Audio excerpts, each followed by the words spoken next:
And welcome to another episode of Unchained with me, Paul Gomez.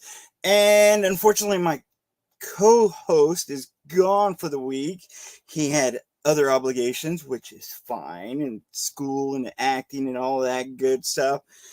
I'm going to be running the show today, so it's going to be a little bit difficult. And we're also pre recording with a great guest. I'm going to bring him out in just a moment. But before I do want to mention our sponsor that's Geek Out.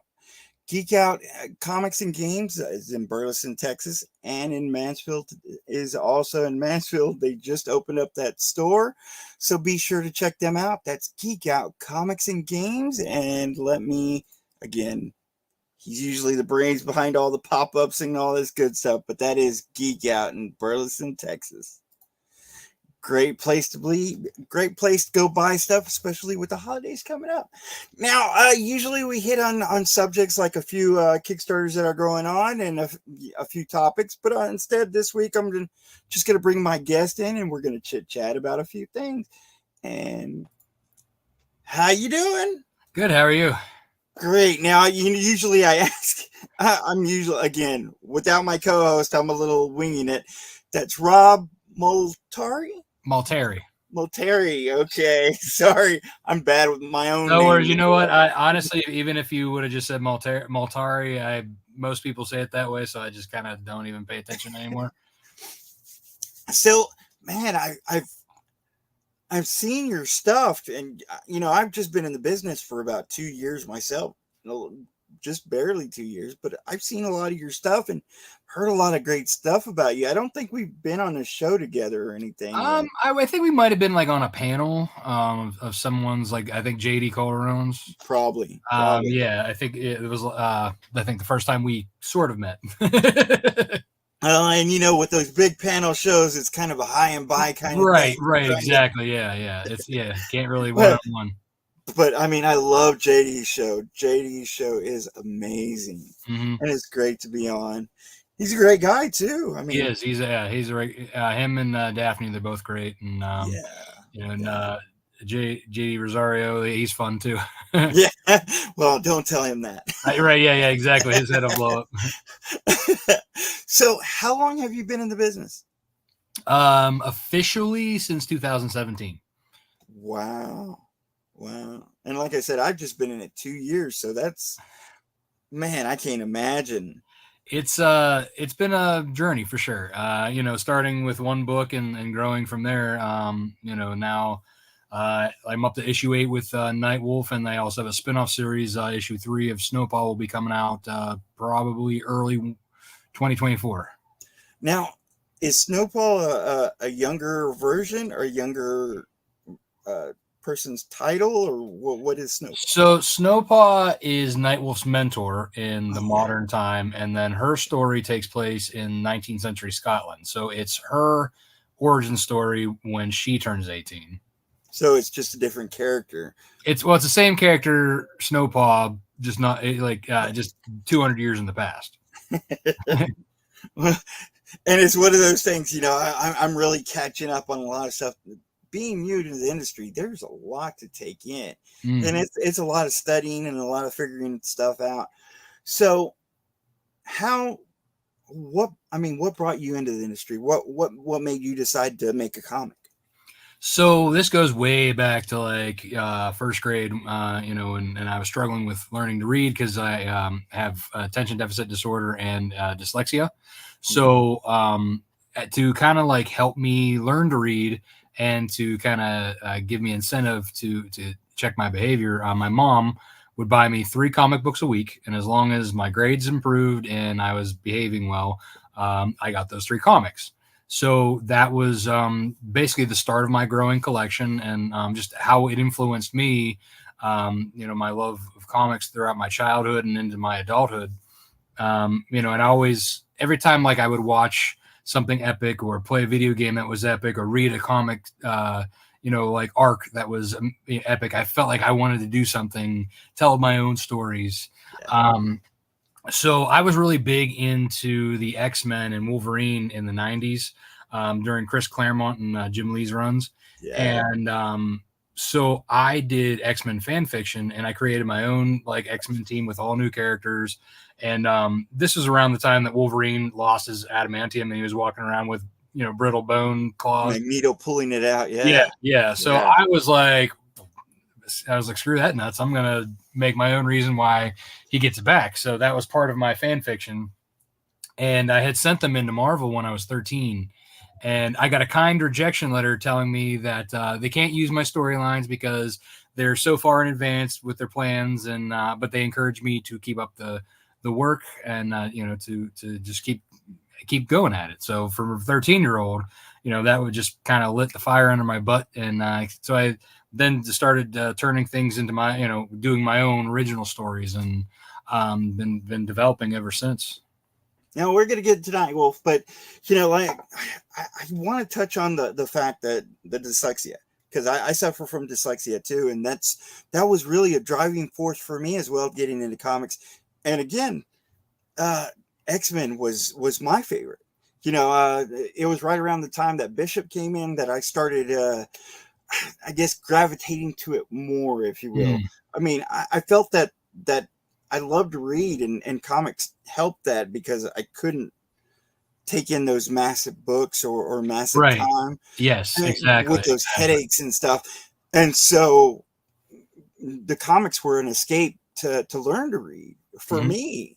So, I mean, I commend you, especially, doing it that way. Your mother encouraging and you wanting to write that. I always wanted to, but it was like, I never thought I could, tell you the truth. Yeah. Hey, believe me, it's I remember sitting, taking tests and stuff, even like in high school, just like, being flustered around like kids talking while like they're done with their tests, and I'm sitting there just like frozen, trying to figure out this thing, and so I remember like there was a lot of stressful moments. But like the comics for me, have always been a labor of love. Like I wanted to do it, so like I buckled down and did it. Right. So it just and in comics also kind of helped me to lead down my path of like I'm a full-time web and graphic designer. So I always thought, going into college that okay, well that's something I could do in comics as well. So if I can get an internship at like Marvel or DC, that would be amazing. But it never happened. Even so, I still, here I am, years later, well established in my field and making comics on the side. That's awesome. I mean, that is really great. Yeah, I had a best friend who was an artist, and I actually paid him once to make a comic, and we actually made one together, but we never knew what to do with it or anything like that. And I remember going into college, I just couldn't deal with that workload. I didn't know about the dyslexia until like right after my college experience. But, learning to script and to take it in smaller portions, if you will. Yeah. It was really a highlight of my life, I guess you could say. They say that, and I don't know if this is true or not, they say that people with dyslexia like learn and see things in a different manner. Yeah. Do you find that to be true? Yeah, I would say that I don't learn on traditional methods. Right. And I also find that like between that and like my dyslexia is like I use it as like a superpower because I can multitask like no other. Yeah. Like, clearly, like I have like right now you can't see it, but like you see one screen here, but I have like 4 screens. So I'm all over all of them at the same time. It's ridiculous how my brain works. The funny thing is, there's that standard question is, do you see your comic as a TV show or a movie or anything like that? And I've always told people, when I'm writing it in my head, it's like a claymation. I see things and I can stop and like move and see my characters in a different manner. And I thought everybody could do that, but apparently that's something that's unique to people who have dyslexia. Yeah. For me, it's not so much claymation, but I mean, I do like the way I do it is visual as well. But yeah, I will picture like whenever I'm visualizing everything, it's like it's actually happening. Like I could picture like, if even if like I'm sitting daydreaming, like I could picture like real life, my real vision of what things should look like. happening like while I'm writing it. So it's kind of like is almost like watching a movie in my head while I'm typing it out. Exactly. I mean, I found it fascinating that's not the way that everybody sees it. Yeah, it's weird. People don't. Some people don't have that strong of an imagination to like visually see. It's weird Yeah. to me. So yeah, okay. So you found this calling, I guess if you will, and you started writing at an early age. When was it that you started with this storyline? I mean, when did this story come about, and how did it blossom, if you will? So this one kind of this character particularly, he originally started out as one of my fan fictions, but I removed him completely from that and just started tweaking the character to the point where he is now. And officially, I think I started writing the script in an old American Eagle journal. Like it was like back to school, and you got a free journal when you got American Eagle clothes, like back in the '90s. It was like some weird, deal that they had going on. Anyway, so like I had this journal, and I was on vacation with my family. This was probably when I was 16, almost 17, and I was on vacation with my parents, my grandparents, my sisters weren't there, so I was the only kid on this bus full of old people. And so I had plenty of time to put my headphones on and put my head down and write. That's awesome. I always loved writing, but like I said, it wasn't the practice of writing. It was the going back and rereading it, trying to make sure it was in continuity that would give me those headaches, if you will. And it wasn't until I could break things down. Now, before we get into too much of your book, I do like to hit on topics, especially in movies that are coming up. And this is between me and you. It's because I'm trying to pick up a sponsor who's a movie theater. So I like to bring up at least the movies that are happening currently. Which the biggest one is the Marvel. Are you planning on seeing that? How do you feel about that? I mean, I probably won't watch it till it comes to Disney Plus. It wasn't one that I was like, oh yeah, I got to go watch that. For me, I have 3 kids, and they have busy schedules on top of my already busy schedule with 2 different jobs, if you will. So my wife and I are very choosy on what movies her and I will go see, and then also what we take the kids to go see. So like, up until like Endgame, I think we were all gung-ho about going and seeing all the Marvel movies. But then after that, it felt like they exploded, and there was like one every month. And I was like, I can't keep up with any of this. So then it was like, I haven't seen this one, so I can't go see this one. I have to catch up on Disney Plus, Right. Which is I'm so far behind, that I'm like, I can't go see it in the theater. Yeah, I mean, I'm a single father. I have 2 kids, 3 every once in a while, but it's like, it costs so much that you have to pick and choose sometimes. Mm-hmm. And then they're all like debating on which ones they want to see. I know the big one that was last week or the week before was Five Nights at Freddy's, which did really well. Yeah, I heard that did well. My boys wanted to watch that. But then when they saw it was on Paramount Plus, they were like, oh, we can watch it here. And again, it still shocks me because that opened at the theater and streamed at the same time, but it did so well in the movies. Well, I think people are tired of just like, if you can go to a theater, people are going to choose to go to a theater. Yeah. Especially the adults out there who grew up playing the game and now they have disposable income. Well, I gotta say, I'm gonna skip the Marvels, and like you, I'm probably gonna wait till Disney Plus. But I'm actually looking forward to Napoleon. Have you seen this? Yes, I did see the trailer for that, and matter of fact, we were watching TV last night right before bed, and she was already probably half asleep as we were watching. But I was like, because I was like, it's Joaquin Phoenix, and it's Napoleon. I want to see this, and she's like, But I am looking forward to Napoleon. That's definitely one of those movies on the horizon that I'm keeping my eye on. I mean, there's several great movies coming out, but if you want to check out a good one, I heard Marvel's is good. I mean, I don't know because I hadn't seen it, but I do plan on it. I've heard mixed, like, of course, that's everything anymore is going to have mixed reviews. I'm the type that are like, I'm going to watch it, and if I enjoyed it, cool. Is there, like, let's take what was the Eternals, for example. Yeah. I enjoyed it, but yes, there were issues. It wasn't the best Marvel movie ever. No. But me and my boys went and saw it in the theater together. Like, it was like right before it was out, you know. So we did happen to catch that one in the theater. And I think it was just, you know, one, it's the time spent with the kids. Oh yeah. And two, it wasn't like I said, it wasn't the best. It was just entertaining. I could pick it apart as a writer. So for me, like, it wasn't like the top pedestal of greatness or nothing. Do you do that? I mean, because I see myself doing that more. Oh, I pick things apart. Matter of fact, when the TV shows, if I can guess what's going to happen, my wife smacks me in the head, because I always do.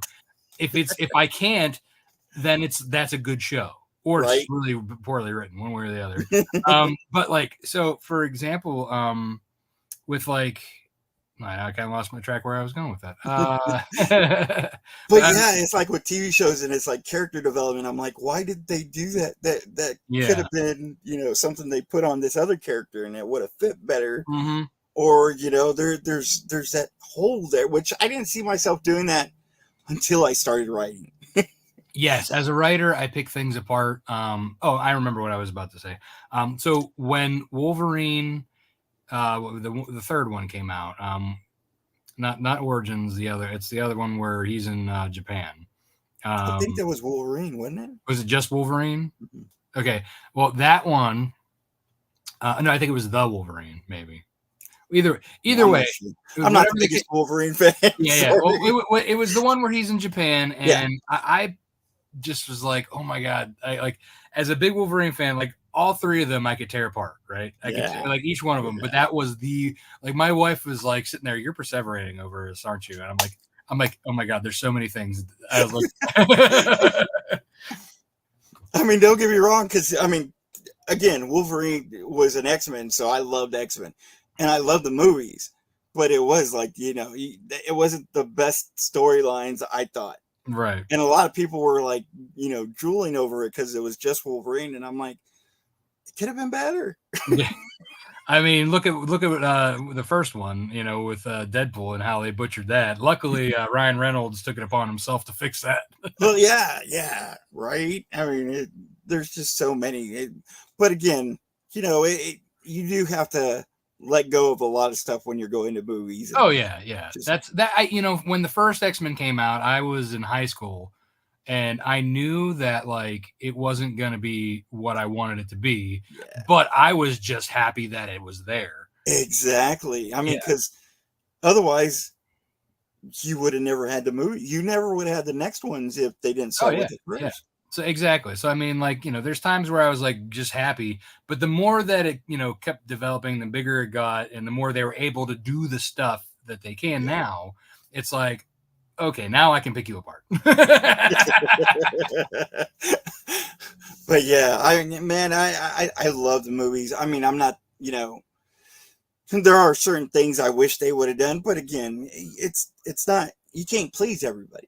Right. I mean, you just can't. And whenever you're making comics, that's the same way. You've got to do right by yourself first, because you're the creator and writer of it all.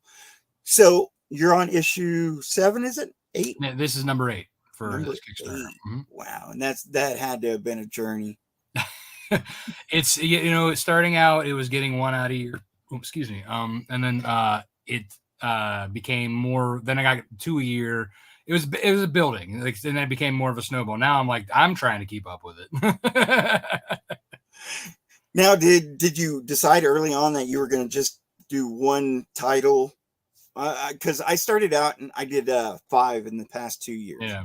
So I have multiple titles. Matter of fact, I had planned to do more by now. Right. But just limited time. I decided I needed to focus on the one. And then when I felt that I was ready to try and tackle another one, that's when, with Snowpaw, I actually asked my audience. I said, would you like a Snowpaw spinoff, or would you like one of my other, you know, 3 titles that I have kind of out there? And they, like, majority voted for Snowpaw. So I was like, all right, well, then we'll do that next. So once I can kind of like really get both of them to be on their own, standing on their own feet, then I could focus on bringing something else in. Right. Right. No, I totally understand that. And, like I said, there's a lot of writers out there that decide either to stay on one title or, to branch out a little bit more. And it's always a coin toss, I guess you could say. And I feel being in this second year that I'm in, I'm like, man, I should have stuck with one title. Well, right. Exactly. That's kind of like, it was one, you could either try and see what sticks. Yeah. Or you just like, you take your best idea and you put it out there and you just keep writing it until you either get to an end game or you can't do it anymore. Yeah, no, I understand. To me, it was like, I wanted to show people that I had a little bit of diversity in writing as opposed to just having kind of one, and that's the reason I did so many. But looking back, I definitely should have stuck with one, I think. Yeah, I think for me to be, I did a couple anthologies that had a couple different, that was completely different characters and had nothing to do with any of my stuff, just so that I could show that I could do more. So that was a nice like outlet doing a couple of those. But yeah, my main focus has always been, doing Nightwolf, and then like luckily Snowpaw is in the same vein, so it made it a little bit easier of a transition. So speaking of your campaign, let me pull this up and let us talk about this a little bit. Now, if anything goes wrong, again, I apologize. I'm not used to handling the controls. No worries. Let's see. This is right there. I think that got it.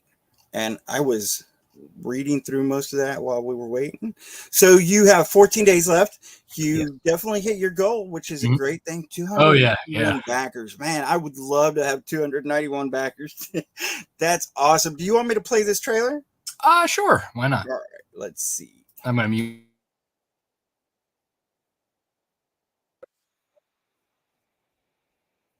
Though I don't hear the sound. You don't hear the sound? No. Do you hear it? I do.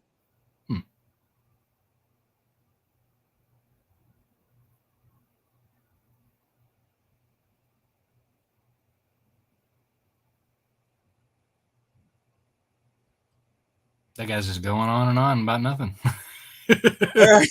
I can hear it on this side. I'm not sure if it's going through or not. Yeah, I don't know. I can't hear it through mine, so I'm wondering if the sharing, because I actually had this problem the other day using StreamYard. I think you had to. You had that problem with anyone else, and I'm gonna say it ain't me. But again, I'm not used to this.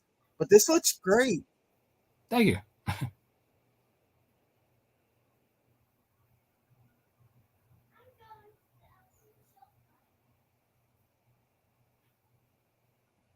That's trippy, listening to him or watching me talk and not hearing anything. Well, let's go ahead and cut that short then. Let's see. How do I get that back? Stop. There you go. All right. Well, I guess I should have ran through the rest anyway, right? I mean, if others were able to hear it. Well, I mean, let's go through the rest of the campaign itself. Oh, yeah. Mm-hmm. Let me get back sharing that. All right. So you have a number of covers right here. How many covers do you have available for this?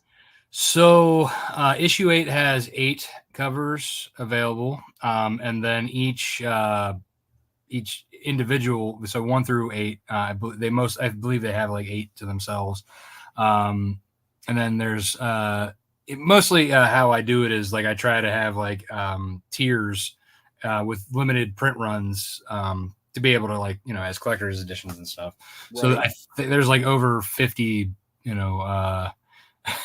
covers going on here, and this is beautiful artwork.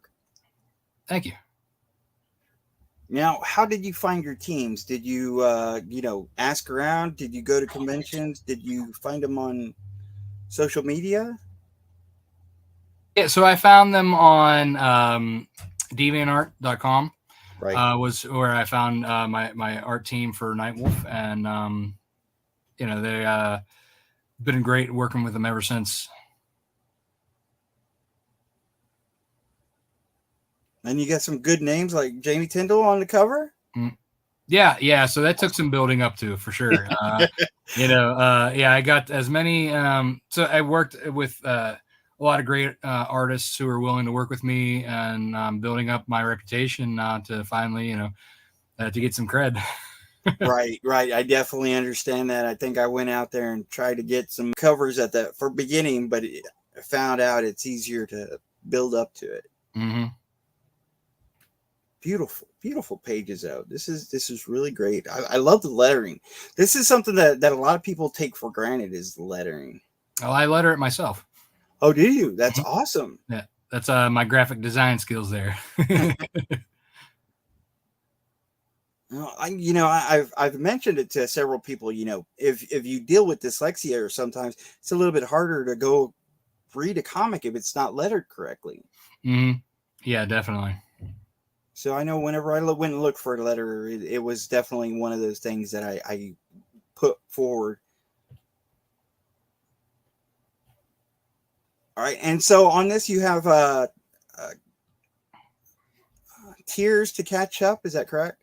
Yeah, so there are several different catch-up tiers. There's the standard issues that are like the retail prints that you can get all 8 issues.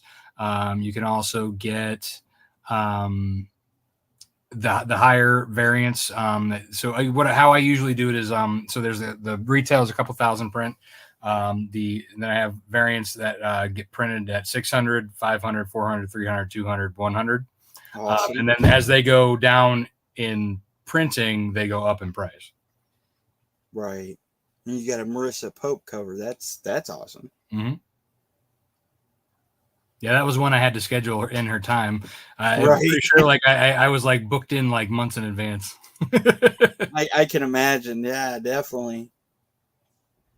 Yeah, I think the Jamie Tyndall one I commissioned in like May, and it like he finished it like right at like the end of October, early November, right before I launched. Awesome. All right. Is there anything else on the campaign itself that you want to highlight, or? I mean, I have a bunch of add-ons. I have a bunch of great original art from covers. So especially Chris Williams was one of my usuals. He does great detailed art. So you can grab a couple of his original covers there. Like you said, we have plenty of catch-up tiers. We have digital as well as physical. So it's a great time to jump in. This is issue 8 of a 12-issue story arc. So we're really getting into the action here, and it's a great time to jump in. Yeah, I mean, it looks like it. It looks like, I mean, you have a great catalog, great extras that people could choose from. Man, this campaign is really, well, then again, you've been in the business, but it's really put together well. Thank you. Yeah, also using my graphic design skills to try and make it look as good as possible. Everybody can see what the rewards are and all that. Yeah, what's the mystery boxes? Are you going to mystery boxes have so it's a high-end mystery CG, or there's a high mystery CGC signed. There's also high-end variants that are the mysteries. So you get all 8 issues, but mystery variants. Awesome. Shirts, hats, and you got this campaign loaded. Is there anything on here? I mean, a customer looking for anything, they are going to want for nothing. Yeah, I mean, yeah, they have plenty to choose from. Sometimes there might be too much to choose from. You just gotta figure out what works best for you. I try to accommodate for everybody. That looks awesome. All right, so let's stop doing that and back to it. Okay, so you've been in the business for a few years now. You're up to issue 8. You've got all this stuff going on. The campaign's doing well. It's definitely funded. What are you going to do next? I mean, what is next on your roadmap? Yeah, so next would be issue 3 for Snowpaw. And then shortly after that, be doing a trade volume 2 for Nightwolf. So that collects issues 5 through 8, plus has it'll have additional story pages and pinup art. That's awesome. So you do a collection after every four. Yeah. So this is the hardcover for volume 1. Wow. Volume 2 will have a different werewolf underneath the claw. So that looks great. And then, like I said, we collect the 4 issues for each volume, and then have 16 additional story pages, and then pinup art. Awesome. So if a new backer is watching, or someone who's kind of on the fence or something, what would you tell them that would entice them to get into this universe or to this storyline? I mean, it's a unique take on werewolves. If you're a fan of werewolves or supernatural stuff like vampires, demons, witches, it's a great. It has its own twists on mythology, theology, in a modern setting, and it's just fun read and action and developing story and character. So, the main character is who again? Rodney Marcelli is the lead character named Nightwolf. He gets his name later on in the series. Snowpaw, who becomes his mentor, gives it to him. But it's one of those kind of like, like Batman Begins. It's kind of like starting, and you see the growth and development. You know what I mean? So it's not like you're just. So you're going to see what his life was like before he realizes he was born a werewolf. And then when that happens, like everything gets ripped away from him, he has to learn, how to deal with it and then to move forward. How far do you see the series going? I've always had it planned as an ongoing series. So I have plans officially to kind of go 3 story arcs. Depending on, going past that, it'll be, depending on time and ability and interest. No, well, I mean, it looks like you got the interest. Definitely. Everyone, I mean, I've heard so many people talk great things about this. So, I mean, you could definitely get to wherever you wanted, I bet. Do you ever think that you might get this in a publisher's hand? Do you ever want that to go that route? I mean, it has to depend on what they're offering. Because that mostly for distribution, definitely like getting it to stores is one thing that I lack the ability and time to get into. And dealing with Diamond hasn't been one of my top priorities. It's mostly just getting the books out. No, I understand. I mean, a lot of people, I guess, that are just buying it, they don't understand the time and effort that it takes to put one of these together, let alone, go out there and showcase it, if you will. Do you go to comic book stores? Do you go to conventions? I do, yes. So I've been to a couple local comic shops. I also I've traveled for cons, up to like 8 to 10 hour drives. To try and spread the word as much as I can. I would love to figure out the logistics of getting to like San Diego or even like MegaCon in Florida. Yeah. My big get is New York. I would love to see New York one day. Well, that one's not too far from me. It's the getting into is always been that one's always packed full. Yeah. No, it's one of those things. Those are the big 4, I think. It's San Diego, New York, MegaCon in Florida, and then C2E2. C2E2, yeah. And that was the other one, Gem City? Gem Pop? The one in Seattle. Emerald City, yeah, that one, yeah. Yeah, I hear that's a little bit easier to get into, though. I hear it's a great still show. Farther away, just as far as San Diego. No, I understand that. No, yeah, but I think the biggest shows I've gone to were the fan expos. And the fanboy expos kind of shows. Yeah. So I haven't gotten into those bigger ones yet, but I'm definitely trying. And man, with the stuff that you got, I'm sure you'd be a shoe-in for them. Oh, I've done a lot of them, and I've filled up to 2 tables with all the stuff I've had. Matter of fact, my last convention a couple weeks ago was in Akron, which was a small one, and I only had a 6-foot table, and I had trouble squeezing back down. No, I believe that. Getting that more books and more books, it just adds that inventory. It does. It really does. Do you have another one on the horizon? Do you have one that's coming up soon? I don't have anything, I think, until Fan Expo Cleveland is the next one I think I have on my books. And that's when? I think in April.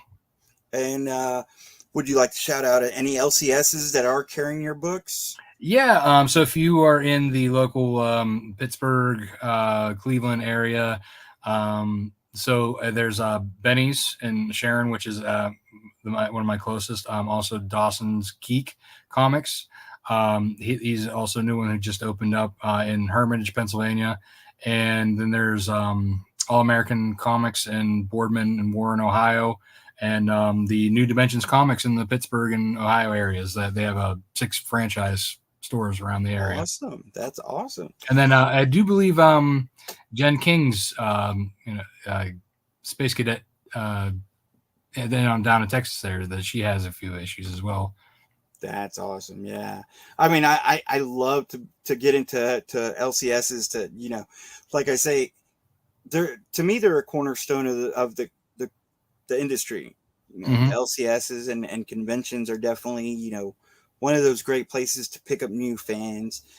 I know a lot of creators are just honed in on Kickstarters or online kind of thing. What advice would you give to new creators coming into the industry?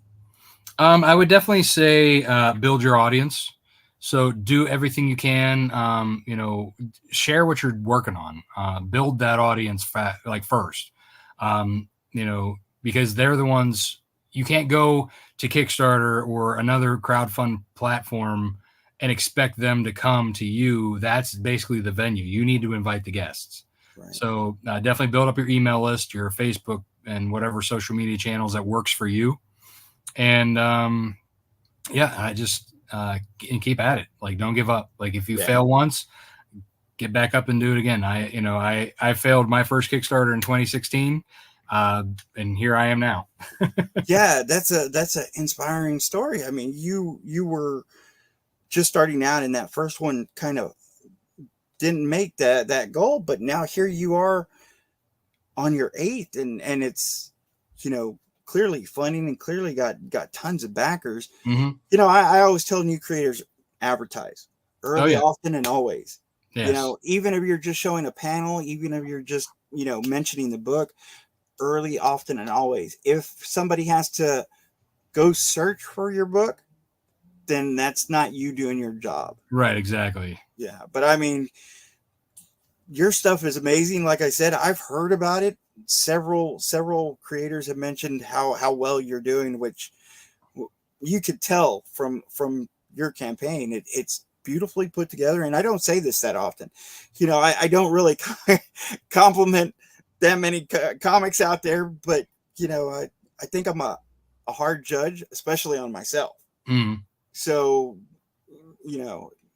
beautiful book, beautiful covers, beautiful campaign. I don't know what else there is to say. Well, thank you. I appreciate it. Yeah, I mean, I try to put out what I would want as a fan, as a collector. I want to see what I personally I'm like, okay, this is what I'm going to get. This is what I want to see. So that's what we put out. We put out the same kind of quality that I expect whenever I'm getting something. Yeah, definitely. I don't really have any other questions. Is there anything that you would like to say to any fans out there or anyone? Yeah, just if you're starting out as a creator, like I said, build your audience. Don't be afraid to reach out to great artists. The worst they could say is no, right? And then you just keep looking. Make sure you have a budget. Save up money for get the books, because you need to have something before you go anywhere to share as a writer. Artists obviously have a little bit of a one-up, being able to put it out of themselves. Right. And to all those out there who are watching, who want to know about Nightwolf. Nightwolf is a story about a young man who finds out that he's born a werewolf, gets thrown into a supernatural war against demons, witches, vampires, other werewolves. And this is a great story for anybody, between ages teenage to adults. Everybody can have fun and enjoy it. And join the wolf pack today. this this is, like I said, one of the better campaigns that I've ever seen. If you have any questions or something, you should email him. Right? Can they Yeah. email you? Oh yeah, Find yeah, you? yeah. Ask questions. Yeah, for sure. It doesn't hurt if you're on the fence about getting into this great storyline. Check it out. Read through the campaign. It looks beautiful. Um, Other than that, I definitely want to shout out to my son's business, if you will. He is a hardest working kid in comics, and he's on eBay. He's got his eBay store that he's running, which feature my books, and of course, whatever he can find on the way. But other than that, I think we're going to cut it a little bit short. Anything else? No. If you want to reach out to me, I'm at Lone Wolf Comics on Facebook, Twitter, Instagram. LoneWolfComics.com is my website. The quick link to the Kickstarter is lonewolfcomics.com/Nightwolf. And if you want to email me, go to or email me at multari@lonewolfcomics.com. Awesome. Now, if you're in the DFW Metroplex and you're shopping for the holidays, check out Geek Out Comics and Games. They have tons of stuff, including giant plushies, tons of board games, and obviously comics galore. My name is Paul Gomez, and you can reach me at paulgomez790 if you have any questions or comments about creating comic books. I'm always glad to help. I'm usually on Facebook, if anything else. And if you are just having a down day and need somebody to talk to, again, my name is Paul Gomez790. It's okay not to be okay. Just don't live there, guys. See you next week. Thank you, Rob, for being here. Thank you for having me.